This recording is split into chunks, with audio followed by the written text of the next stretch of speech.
இன்னைக்கு நம்முடைய பாரத பிரதமர் நரேந்திர மோடி அவருடைய பிறந்தநாள் விழாவை நாம் கொண்டாடி கொண்டிருக்கின்றோம். 75வது ஆண்டு. ஆனால் நம்முடைய பிரதமர் எங்க இருக்கிறாருன்னு பார்த்தீங்கன்னா மத்திய பிரதேசத்தில் இருக்கிறாங்க, தார் என்கின்ற பகுதியில் இருக்கிறாங்க. அவர் தன்னுடைய பணியை செய்து கொண்டிருக்கின்றார்.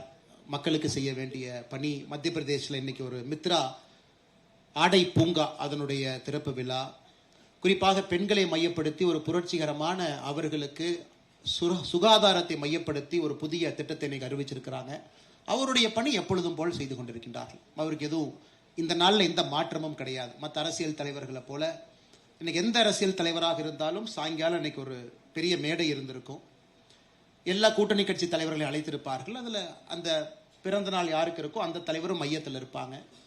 ரங்கராஜ் பாண்டே அண்ணன் போன நல்ல மனிதர்களும் அதில் இருப்பாங்க. அரசியல் தலைவர்கள் இருப்பாங்க. எல்லாரும் புகழ்ந்து பேசுவாங்க. தவறு கிடையாது.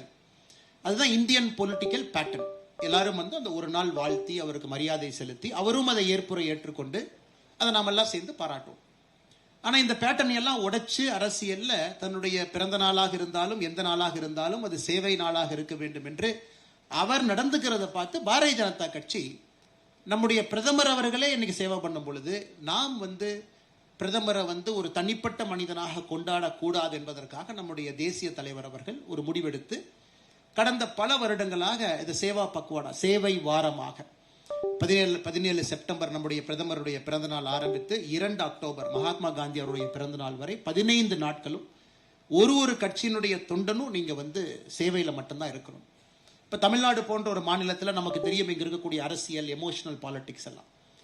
நம்முடைய தொண்டர்கள் யாராச்சும் போய் ஒரு அரசு மருத்துவமனையில் அன்னைக்கு பிறக்கக்கூடிய அன்பு குழந்தைக்கு ஒரு மோதிரத்தை பரிசா போட்டால் கூட டெல்லியிலிருந்து ஃபோன் பண்ணுவாங்க.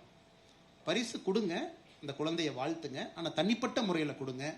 பிரதமருடைய பிறந்த நாளுக்காக அந்த குழந்தைக்கு நீங்கள் போய் மோதிரம் போடுறீங்க அப்படின்னா இன்னைக்கு மட்டும் நீங்கள் செய்கிறீங்கன்னு தான் அர்த்தம்.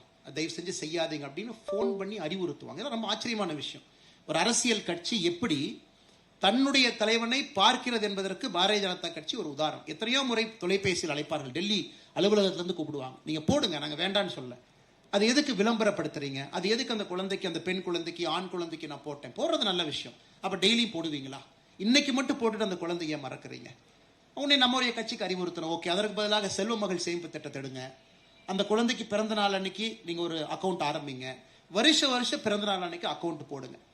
ஸோ ஒரு தலைவன் தன்னுடைய பிறந்த நாள் விழாவில் தன்னை மட்டுமல்ல தன்னுடைய கட்சி எப்படி இருக்க வேண்டும் என்று நினைப்பது, கட்சியில் இருக்கக்கூடிய தொண்டர்கள் எப்படி நடந்து கொள்ள வேண்டும் என்று நினைப்பது, அதன் மூலமாக சமுதாயத்திற்கு நாம் என்ன ஒரு செய்தி சொல்லுகின்றோம், இதெல்லாம் பெரிய விஷயம். எதற்காக இன்னைக்கு நான் மேடையில் சொல்றேன்னாங்க, இது பத்திரிகை நண்பர்கள் மூலமாக தமிழக மக்களுக்கு தெரிய வேண்டும். மற்ற தலைவர்களை கொண்டாடுவது போல ஒரு ஆள் உயரத்துக்கு ஒரு கட் அவுட் வச்சு பெரிய மாலை போட்டு பால் அபிஷேகம் செய்து 2 ஆட்டை வெட்டி ரத்தத்தை மேலே ஊற்றி இந்த மாதிரி எங்கள் தலைவரை நாம் கொண்டாடுகின்றோம், ரோட்டில் மக்கள் எல்லாம் மறித்து பட்டாசு எதுவும் வெடிக்காம அமைதியான முறையில் தொண்டர்கள் எல்லோரும் செய்து கொண்டிருக்கின்றார்கள். இன்னைக்கு பாரதிய ஜனதா கட்சியினுடைய ரத்த தான முகாம் இட்ஸ் அ வேர்ல்டு ரெக்கார்ட். இன்னைக்கு நம்ம கொடுத்துருக்கக்கூடிய யூனிட்ஸ் ஆஃப் பிளட் 2023 அது வேர்ல்டு ரெக்கார்ட். 2024 செப்டம்பர் 17, 2023 நம்ம பீட் பண்ணி 24ல வேர்ல்டு ரெக்கார்ட்.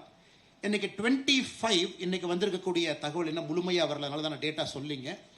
2024 முழுவதும் பாரதிய ஜனதா கட்சி நடத்தி இருக்கக்கூடிய 2024 முழுவதும் பாரதிய ஜனதா கட்சி நடத்தி இருக்கக்கூடிய ரத்த தான முகாமில் எவ்வளோ யூனிட் கலெக்ட் பண்ணமோ இன்னைக்கு ஒரு நாள் அந்த ரெக்கார்டை பீட் பண்றோம். அதுவும் ஒரு உலக ரெக்கார்ட். தொண்டர்கள் சத்தமே இல்லாம அவங்க பாட்டுக்கு அங்கங்க வேலை செய்து கொண்டிருக்கின்றார்கள். இந்த நேரத்தில் சகோதரர் வினோஜ் பி செல்வம் அவர்கள் இல்ல நம்ம பேசணும், ஒரு கருத்தரங்கம், இனிமையான மாலை பொழுதுல எல்லோரும் அமர்ந்து ஒரு நல்ல மனிதரை பற்றி அவரை பற்றி சில விஷயங்கள் எடுத்து சொல்லுவோம்.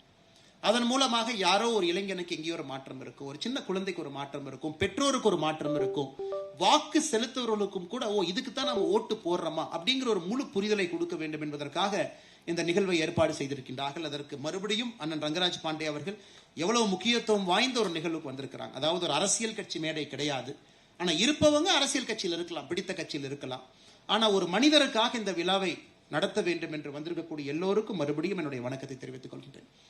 இன்னைக்கு நான் பிரதமரை பத்தி நிறைய பேசிட்டேங்க ஐயா. நான் பேசாத விஷயங்கள் இல்லை. ஒரு கட்சி தொண்டனாக பிரதமர் எவ்வளவு டாய்லெட் கட்டியிருக்காங்கன்னு ஆரம்பிச்சு, எத்தனை பேருக்கு கரண்ட் கொடுத்துருக்காங்க ஆரம்பிச்சு எல்லா விஷயம் பேசிட்டோம்.